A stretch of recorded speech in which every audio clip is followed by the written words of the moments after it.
Olá, queridos despertos, sejam bem-vindos aqui a mais uma Pocket Terapia.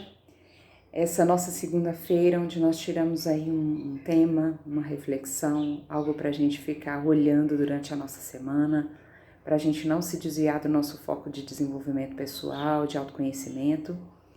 Hoje eu estou aqui desde cedo tentando um silêncio para gravar para vocês, mas agora vai com barulho mesmo, de máquinas, de cachorro.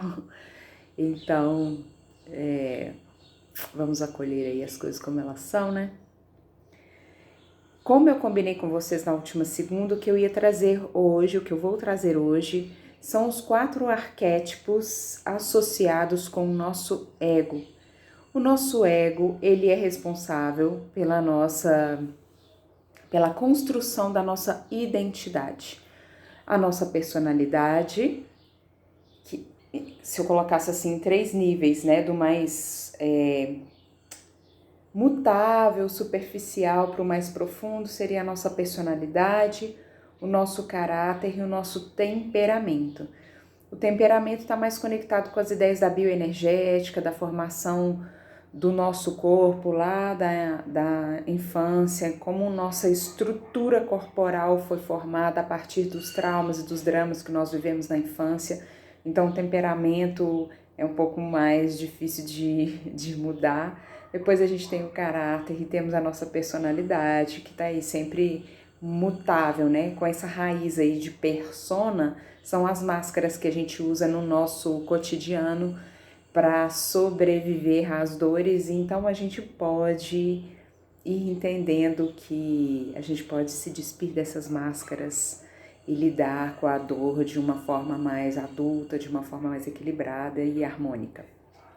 Mas enfim, o ego, sendo responsável pela formação da nossa personalidade, do nosso caráter, do nosso temperamento, sendo essa estrutura fundamental para que a gente esteja vivos aqui na Terra e para que nós transitemos aqui na Terra.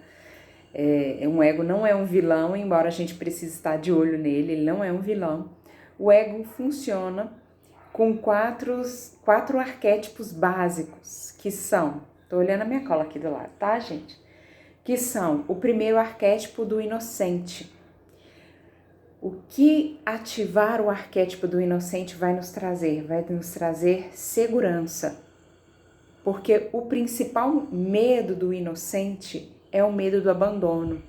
E todos nós, de uma forma ou de outra, na infância, tivemos contato com esse medo do abandono, ou por abandonos de fato, ou por situações que nós significamos e representamos como abandono. Por exemplo, talvez um pai, ele ficava fora a semana toda porque ele trabalhava viajando, ele vinha para casa só sábado e domingo e aquela criança entendia que ela tinha sido abandonada por aquele pai. Por exemplo, talvez um pai morreu e a criança entende que ela tenha sido abandonada por aquele pai, mas não foi um abandono propriamente dito, eu escolho te abandonar, né? São sempre os significados que nós damos para as nossas vivências. Então, o inocente,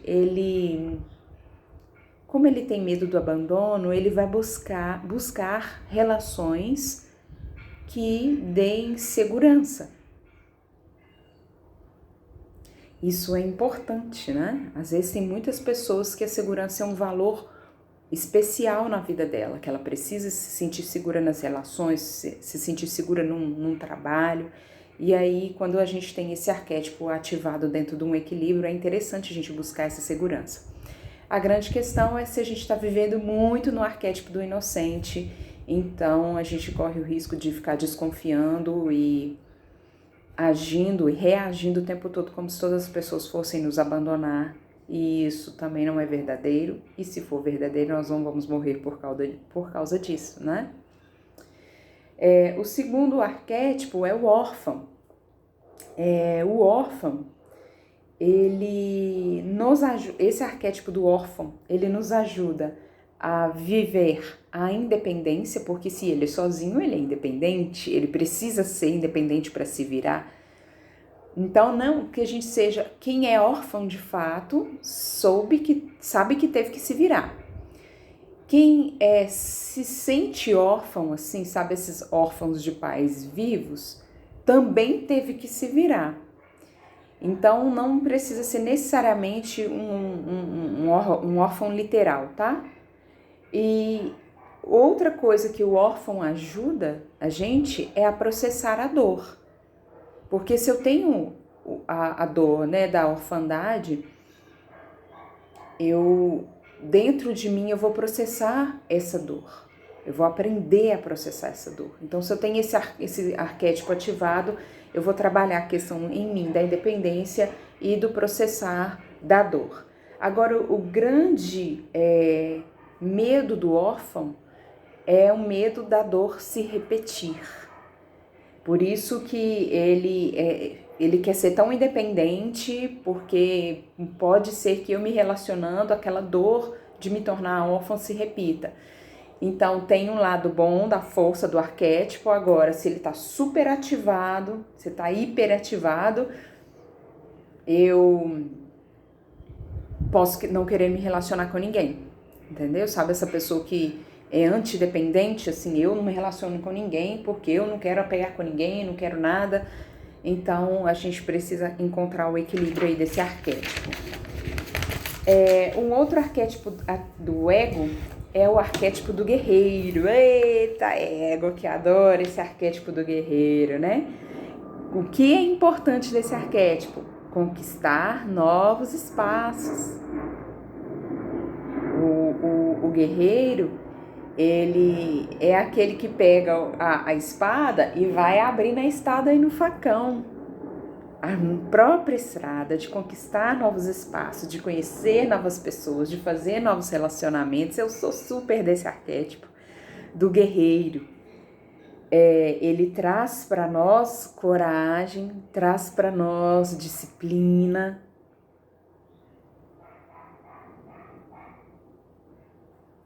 Agora eu tenho medo, né? Esse arquétipo tem medo de perder a guerra. Tenho medo de perder os seus espaços, tenho medo de não ser visto, tenho medo de não ser amado.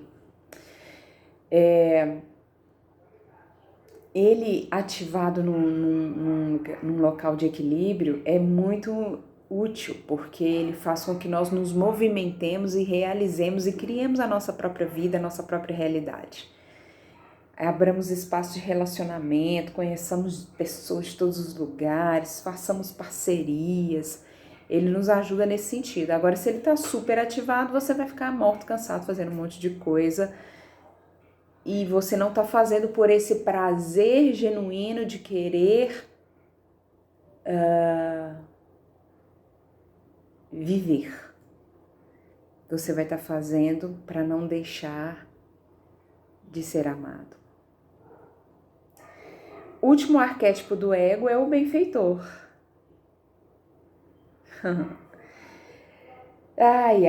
O benfeitor é aquele que ajuda os outros a transformar o mundo a partir do amor. Mas ele tem essa ilusão de que ele pode transformar o mundo, né, a partir da fazeção lá do guerreiro.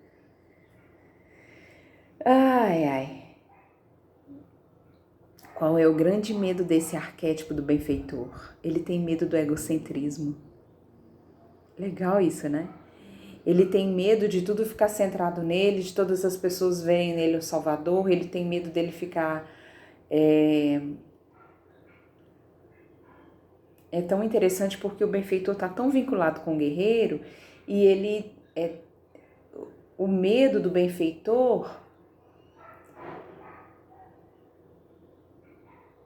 é que as pessoas abusem do guerreiro, já que ele faz tudo.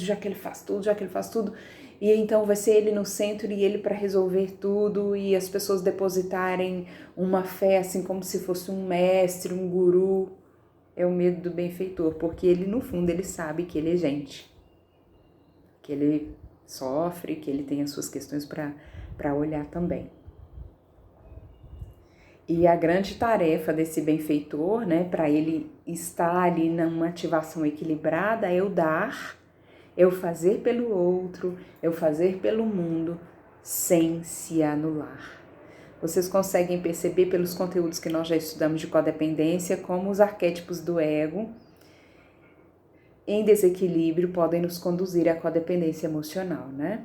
Então, o inocente, para ativar a segurança, ele tem muito medo do abandono. O órfão, para ativar a independência e a nossa habilidade de processar dores, ele tem medo do abandono se repetir. O guerreiro,